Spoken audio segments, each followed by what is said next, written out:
Hi guys, in today's video we'll talk about building traditional recurve bows. We'll take a closer look at the most significant aspects of the whole process.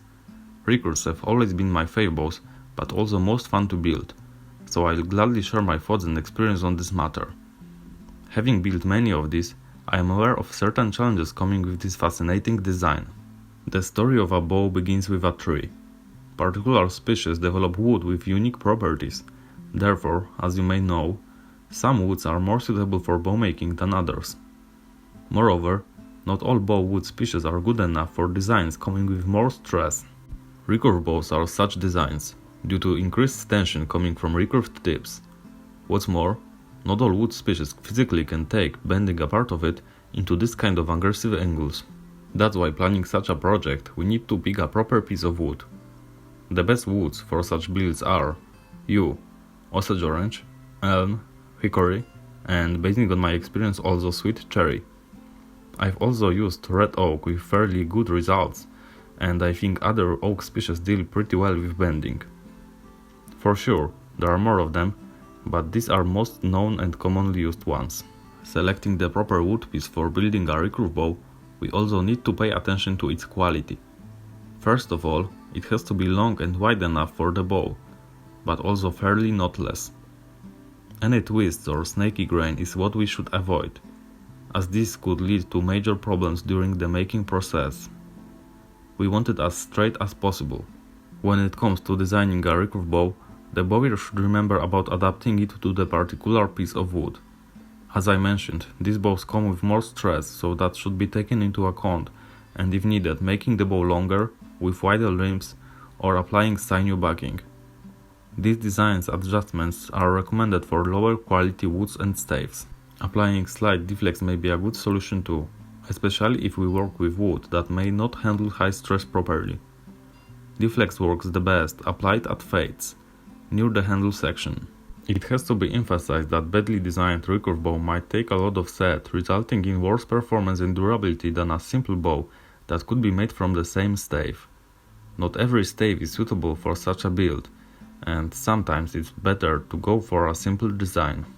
Once we have the bow roughed close to the target dimensions, we can apply recurves.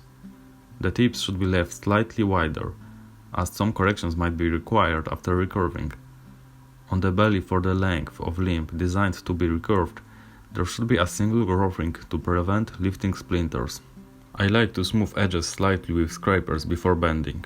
On potential weak spots you can apply wrapping to strengthen them and prevent any further damages. You can bend the wood with the use of steam or dry heat, but to be honest I recommend steaming, as it's safer and in my opinion an easier method. It's important to use a pot being wide enough to cover with heating the proper length of the tips. That's going to be bent, but also to pour the proper amount of water. The wood should be above its surface during the process. The whole thing should be covered with foil or towel. Depending on wood thickness, the bow should be steamed for 30 to 60 minutes. Then we put the bow right into the jig, bend it with smooth move, and clamp it.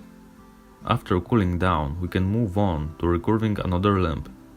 Nevertheless, I would recommend giving it a couple of hours to stay in the jig. I'm getting many questions about the jigs I use. These are self-made by me. I carved them with a draw knife, and as you can see I used leather belts for keeping the tips on its place. The shape of the most aggressive one, as far as I remember, was drawn from the pot. I'm really happy with this, but in my opinion there is no single right way to make recurving jigs. I've seen many different things being successfully used to form recurves on wood bows. The key here, but also during the whole process of bow making, is to improvise and adapt to the circumstances. The only thing you should remember is to fit the shape of the recurve to the project you are aiming for. Remember, more aggressive ones come with bigger challenge. Speaking about challenges, let's move on to this aspect. Sometimes, no matter how well are you prepared, failures happen. Even if you have done everything right, grain lifting or cracks might appear on the tips.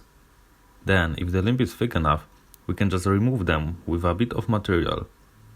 If these are too deep, we can use CA-type glue and clamp them. Seeing cracks appearing during applying the band, if looking too serious, we should stop the process and consider our options.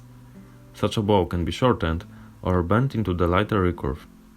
When it comes to small, parallel to the grain drying cracks, these are not very dangerous and they should be sealed with CA glue and clamped. Another serious challenge that can take a lot of time and put us to the real test is dealing with a string alignment. The more aggressive recurves are, the more challenging it is to line it up, especially on the static ones. The proper choice of the stave that is straight is a good start, but it's not always enough. Removing material on tips that before were left wider can solve the issue, but what if the bowstring is still slipping off the recurves? Then we should apply minor corrections on the outer part of the limb. I like to clamp it in the middle, use the heat gun on the limb, and apply bends on the tips with my hands. For more significant issues, the bow can be heated at handle and clamped to the proper side.